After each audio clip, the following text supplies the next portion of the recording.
Podcastc2, català.cat, episodi 39è, el podcast que t'ajuda a provar el C2 i a comunicar-te en català correcte.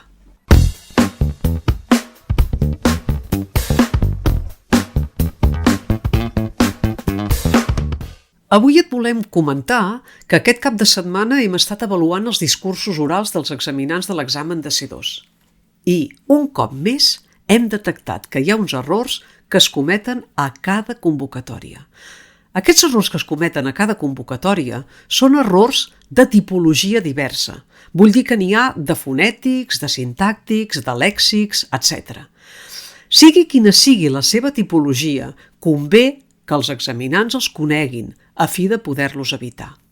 Avui, en aquest episodi, us en farem saber dos d'aquests errors, un de fonètic i un de sintàctic. Aquests dos errors que us comentarem tot seguit són errors molt habituals. Vull dir que no només se senten a l'examen de C2, sinó que, per desgràcia, els podem sentir cada dia en contextos d'allò més diferents. Ja sigui parlant amb els amics, amb la família, a la feina, al supermercat, etc. Abans de dir-vos-els, però, us reproduirem una conversa entre una colla d'amics en què aquests dos errors es cometen. A veure si els detecteu i els corregiu. Concretament heu de detectar un error fonètic que a la conversa es repeteix 2 vegades i un error sintàctic que a la conversa es repeteix 3 vegades. Som-hi! Comença la breu conversa. Pareu bé l'orella. Saps què? Últimament em trobo molt sovint a la Maria, la que estudiava amb nosaltres a l'institut. Ah, sí? Jo fa molt que no la veig, però hi penso molt sovint. A què es dedica? És metgessa i es dedica bàsicament a atendre a les persones que han patit un ictus. Ostres, recordo que ja li agradava molt la biologia, però no sabia que havia fet medicina. Doncs sí, fins i tot em va dir que va participar en la marató de TV3 per conscienciar a la gent sobre la importància d'actuar de pressa davant d'un ictus. I fins aquí la conversa. No sé si els heu detectat tots dos errors, sigui com sigui, tot seguit us els comentem. El primer error és un error fonètic, un error que se sent moltíssim. És aquell odiós i extès, però, així, en fonètica castellana, amb la E tancada, E, i sovint, per acabar-ho d'espessir, allargada, P, i la O també tancada, O.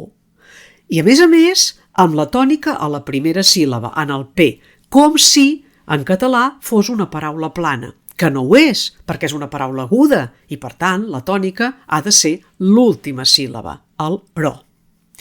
Insistim que no és però, sinó però.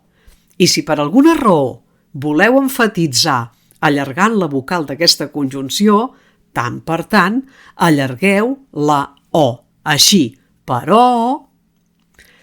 El segon error és posar la preposició a davant del complement directe. A la conversa que hem reproduït, com ja us hem dit, el cometen 3 vegades. Rellegim la conversa ara sense els errors. Saps què? Últimament em trobo molt sovint la Maria, la que estudiava amb nosaltres a l'institut. Ah, sí? Jo fa molt que no la veig, però hi penso molt sovint. A què es dedica? És metgessa i es dedica bàsicament a atendre les persones que han patit un ictus. Ostres, recordo que ja li agradava molt la biologia, però no sabia que havia fet medicina.